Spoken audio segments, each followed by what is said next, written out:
self-determination project is anchored upon the rule of law.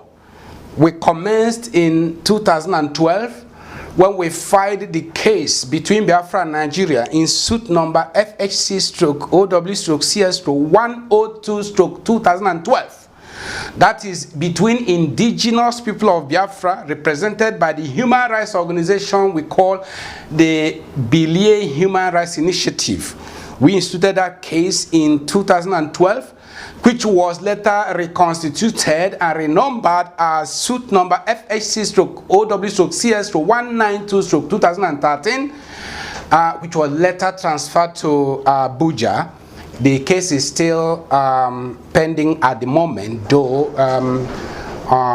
Well, there's something that you will hear very soon about the case between Biafra and Nigeria.